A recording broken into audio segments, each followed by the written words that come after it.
श्री आनंद धाम trust Vrindavan के पीठाधीश्वर सद्गुरु रितेश्वर महाराज द्वारा वाराणसी में 1000 एकड़ क्षेत्रफल में सनातन विश्वविद्यालय 2024 के अंत में खोलने की घोषणा की गई है। उन्होंने कहा कि सनातन धर्म विश्वविद्यालय के निर्माण में दैहिक, भौतिक, मानसिक, आध्यात्मिक तरीके से लोगों का विकास किया जाएगा। यह एक ऐसा अद्वितीय विश्वविद्यालय होगा जहां किड्स जी से लेकर हायर एजुकेशन की शिक्षा उपलब्ध होगी।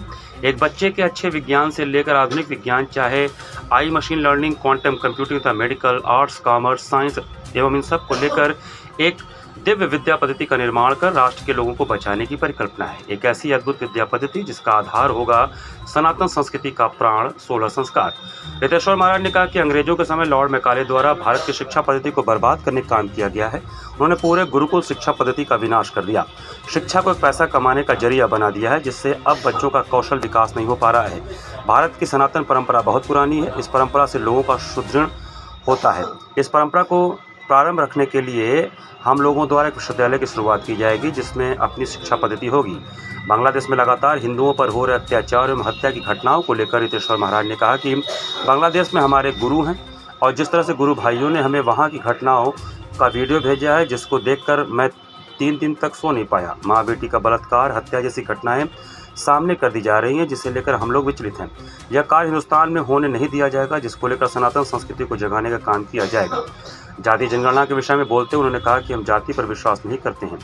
जो लोग जाति जनगणना की बात करते हैं वो करवा लें। हमारी मांग है कि 140 करोड़ लोगों का विकास होना चाहिए। उन्होंने कहा कि अगर जनगणना की ज़रूरत है तो सबकी जनगणना कर लीजिए। उन्होंने कहा कि इन्हें तोड़ने की साजिश क्यों की जा रही है। जब हमारे सामने बांग्लादेश जैसी घटनाएं सामने हैं, वहाँ पर 80% जो घटनाएं हुई हैं वह दलित के साथ हुई हैं। दलित कौन है? यह हमारे कामकाज के बंटवारे के साथ हुआ है। जो लोहा काम करता था उसे लोहार, सोना काम करता था उसे सोनार बना दिया गया है, जो मिट्टी काम करता था उसे कुम्हार बना दिया गया।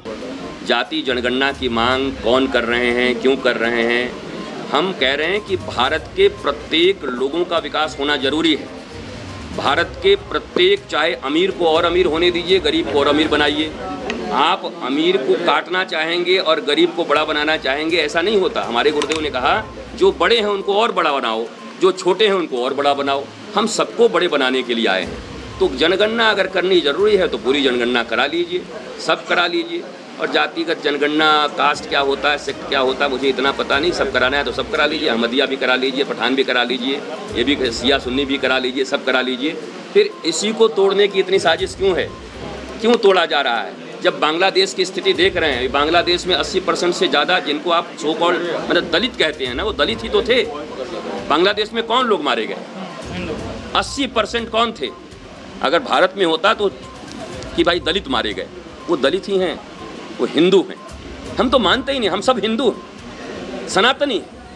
हिंदू शब्द से भी ऊपर सनातन शब्द है, आपको पढ़ना होगा। सनातन शब्द सबसे ऊपर है।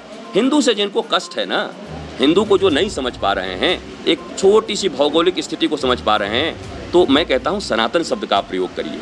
और सनातन शब्द आर्ष वैदिक शब्द है।